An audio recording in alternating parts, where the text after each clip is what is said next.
انتظار کرتا ہوں. ماشاء اللہ خدا کے شعر اور بصیرت ہے اللہ نے آپ کو دی. جی مولانا یہ جو آپ نے لسٹ پڑھی ہے کتابوں کی، یہ تو وہ کتابیں ہیں، رسائل ہیں جو محضر نامہ میں جن کے حوالے دیے گئے.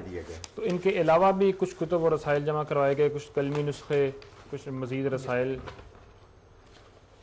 وہ فہرست میں آپ کے سامنے عرض کرتا ہوں.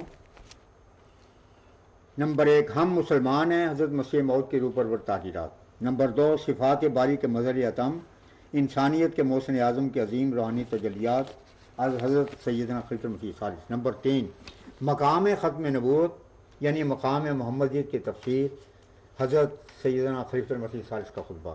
نمبر 4 خطبہ خلیفۃ المسیح الثالث بعنوان آزاد کشمیر اسمبلی کی ایک قرارداد پر تبصرہ. Number 5 human rights and constitution of Pakistan, حقوق انسانی اور پاکستان کا آئین. ہمارا موقف یہ حضرت مولانا ابوالعطا صاحب نے لکھا، لیکن مسودہ پر نرثانی سیدی حضرت صاحبزادہ مرزا طاہر احمد صاحب کے قلم سے ہوئی اور آپ نے ہی اس کے اختتام پر الفاظ کا اضافہ کیا. نمبر 7 حضرت مولانا ابوالعطا صاحب کی تصنیف القول المبین فی تفسیر خاتم النبیین.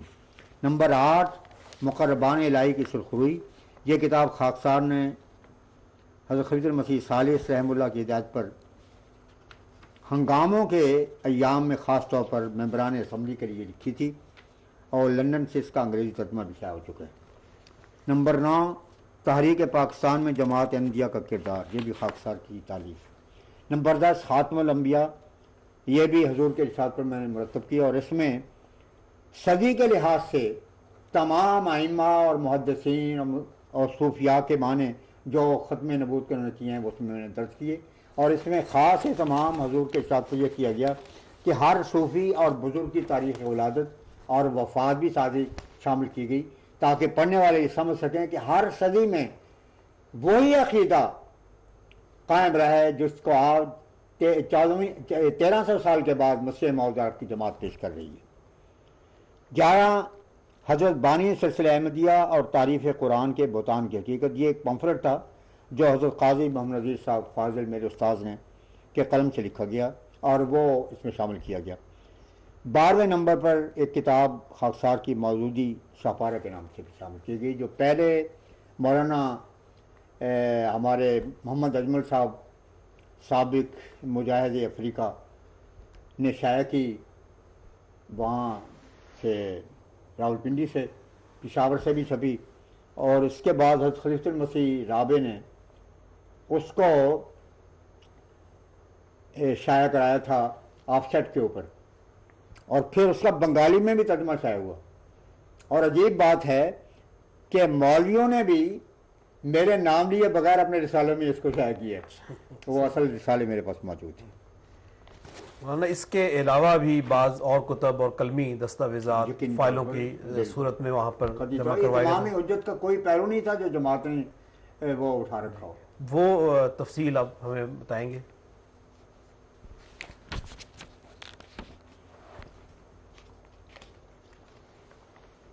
یعنی محضر نامہ وہ خود ایک بہت بڑی عظیم دستاویز تھی، انسائکلوپیڈیا تھی دراصل، اور پھر 11 ضمیمیں جو پیش کیے گئے کتابی شکل میں وہ میں نے عرض کی ہے آپ کی خدمت میں.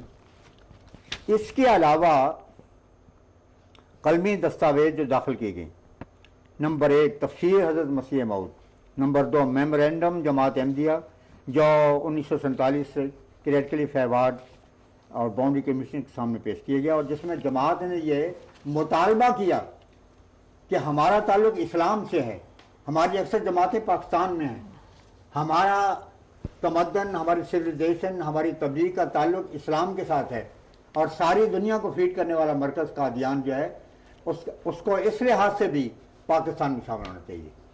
مباحثہ راولپنڈی، یہ مباحثہ مولانا ابوالعطا صاحب اور مناظرہ صاحب گیلانی کے ساتھ ہوا تھا. پھر مسیح موعود صاحب کی کتاب غلطی کا ازالہ. تو اب قلمی نوٹ جو دیے گئے، حضرت مسیح موعود کی زندگی کا خاکہ، ذیلی اور بروزی اصطلاح سے متعلق اصطلاحات پہلے اولیاء اور مسیح موعود کی نظر میں. نمبر 6 مسیح موعود کی آمد سے متعلق بزرگان سلف کی تحریرات. نمبر 7 نمبر 1 یعنی الف احمدی مسلمانوں کی اسلامی خدمات، نمبر 2 حضرت چودھری محمد ظفر اللہ خان صاحب کی اسلامی خدمات، ہاف اور اسکیپ سائز کے 172 صفحات پر مشتمل، نمبر 8 احمدی مسلمانوں کی اسلامی خدمات متعلقہ تحریک آزادی کشمیر، مرتبہ چودھری ظہور احمد صاحب مرحوم ناظر دیوان صدر انجمن احمدیہ پاکستان، ہاف اور اسکیپ سائز کے 82 صفحات پر مشتمل تھا، نمبر 9 انتخاب خلافت اور ہجری شمسی کیلنڈر کے مہینوں کے ناموں کی وجہ تسمیہ۔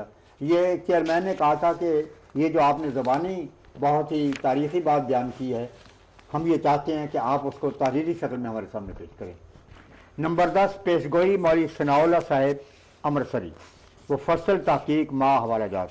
نمبر 11 پیشگوئی متعلقہ محمدی بیگم کی اس سلسلے میں ایزن پیشگوئی ایک مسودے کی شکل میں دیا گیا۔ اس کے علاوہ حضرت مولانا قاضی محمد نذیر صاحب فاضل کی کتاب پیشگوئی متعلق مرزا احمد بیگ اور اس کے متعلقات کی وضاحت، یہ مجلد شکل میں، اور 12ویں میرے خیال ہے یہ 57 یہ بات نکلی ہے کہ اس وقت کوئی اور تھا، یہ دراصل پیشگوئی متعلقہ ڈوئی کے متعلق بھی مطالبہ تھا، تو وہ اس کے مطابق پیشگوئی متعلقہ ڈوئی کے نام سے بھی یہ ان کے خدمت میں مسودہ پیش کیا گیا۔ فوٹو کاپیاں جو دی گئی وہ اس کے علاوہ ہیں، ان کی تصریح میں جی میں بتا دیں تو یہ ہے کہ ریکارڈ میں آ جائے گی بات۔ اشتہار باجواب ڈاکٹر کلارک امرتسر 1893، اشتہار لئی جل اللہ اور الکافرین سبیلا، یہ امرتسر 1893 میں چھپا۔ اخبار 14ویں صدی راولپنڈی 1 فروری 1897، یہ وہ مارکت الآراء اخبار ہے کہ جس میں انہوں نے ثابت کیا کہ قرآن کے وہ نکات یا معرفت جو حضرت بانی سلسلہ احمدیہ کے مضمون میں ہم نے دیکھے وہ آج تک ہم نے نہیں سنے، اور قرآن مجید کے شان کے ساتھ بیان ہونا ایسا اثر انگیز ہوا کہ غیر مسلم بھی پکار اٹھے کہ آج اسلام کو پتہ نصیب۔ محمدی بیگم کے ہفتہ روزہ حق، جس میں کہ انہوں نے بتایا کہ یہ جو جشن منایا جا رہا ہے بغداد کے سقوط کی وجہ سے نہیں بلکہ جنگ کے خاتمے کی وجہ سے ہے۔ 17 محمدی بیگم صاحبہ کے صاحبزادہ محمد اسحاق صاحب کا اشتہار بیعت۔ نمبر 18 اخبار ڈان دہلی 8 اکتوبر 1945، جس میں حضرت قائد اعظم نے قاعدے سے ریلیز جاری کی کہ جماعت احمدیہ نے یہ فیصلہ کیا ہے کہ ہم آئندہ الیکشن میں مسلم لیگ کی حمایت کریں گے۔ اس کی فوٹو کاپی دی گئی 19ویں نمبر میں۔ اس کے علاوہ سینٹ میں مولوی ظہور حسین صاحب سینیٹر نے خاکسار کی کتاب تحریک پاکستان، مولوی ظہور حسین کے مولوی ظہور حق ظہور الحسن صاحب سیالکوٹ کے جو سیالکوٹ کے سینیٹر تھے، انہوں نے خاکسار کی کتاب تحریک پاکستان میں جماعت احمدیہ کے کردار کے 300 نسخے سینٹ کے معزز ممبروں کو پیش کیے۔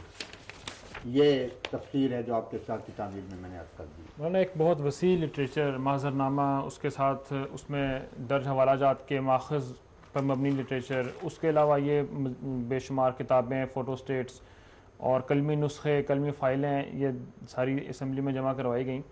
جب واپس لی گئیں تو اس وقت کیا ان سے استفادہ کیا گیا تھا یا کیا حالت تھی ان کی؟ سبحان اللہ، یہ شان بے اتنائی کا ایک مظاہرہ تھا۔ جب ہم وہاں پر گئے تو ہم نے دیکھا کہ دونوں ٹرنک جو ہیں وہ گرد و غبار سے ہٹے ہوئے ہیں، اور یہ رسید تھی۔ کہنے لگے جب ہم نے کہا کہ یہ ٹرنک ہیں، ان کا تو حلیہ بگڑ گیا ہے، تو جو صاحب کتابوں کو دینے والے تھے جنہوں نے ہمیں اطلاع دی تھی کہ یہ فارغ ہو گئی آپ لے جائیں، تو وہ ہمارے اس سوال سے ذہین آدمی تھے، کہنے کہ مولانا آپ کیا بات کرتے ہیں، یہ بڑے اونچے دماغ کے لوگ تھے، ان کو ضرورت ہی نہیں پڑی، نہ نوبت آئی ہے کہ وہ ان کو دیکھ سکے۔ اس واسطے جس طرح آپ رکھ گئے تھے، جالا بھی لگا ہوا ہے اور گرد و غبار سے بھی ہٹی ہوئی، قیاس کن سے گلستان من بہار مرا۔ محترم مولانا، ایک بہت اہم سوال آپ سے یہ پوچھنا ہے کہ اس دوران میں جبکہ جماعت پر ایک مشکل حالات گزر رہے تھے اور بہت بڑی قیامت تھی، اور خود حضرت خلیفۃ المسیح ثالث رحمہ اللہ تعالیٰ بھی مصروف تھے، دعاؤں میں بھی مصروف تھے، اس دوران میں حضور کو خدا تعالیٰ کی طرف سے رہنمائی بھی ملتی رہی اور بعض الہامات اللہ تعالیٰ نے سیدنا حضرت مسیح ثالث رحمہ اللہ تعالیٰ پر نازل فرمائے.